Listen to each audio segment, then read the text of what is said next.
You could feel the excitement in the air as we started our first day of riding. That feeling was only slightly curbed by the apprehension we felt, knowing that we had over an hour's worth of riding to get ourselves out of the city.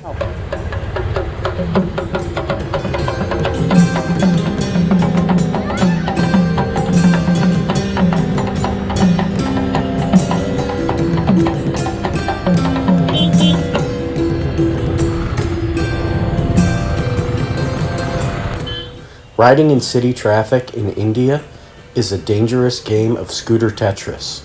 It's simultaneously terrifying and exhilarating.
The first day of riding was an introductory lesson into the rules of the road of riding in India.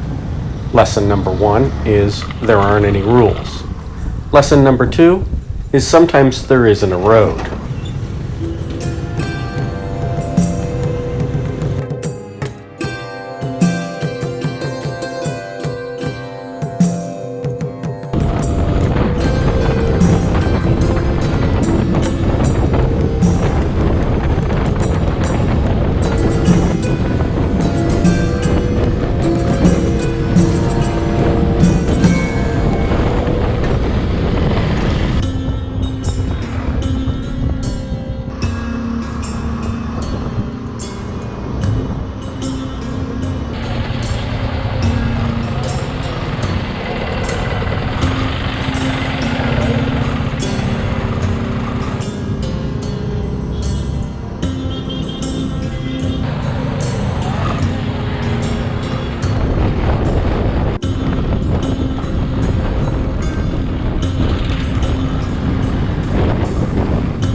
And you have seen the road conditions, the animals, the traffic conditions, the bus drivers. They work, and hopefully starting from tomorrow you too can just work with them in a harmony, in a chaos harmony. Well, that's the end of the first day of riding. While in Mandawa, we stayed at the Mandawa Haveli, an amazing heritage hotel built in 1890. Almost every surface is covered with fresco paintings, and it's filled with ornate period furnishings.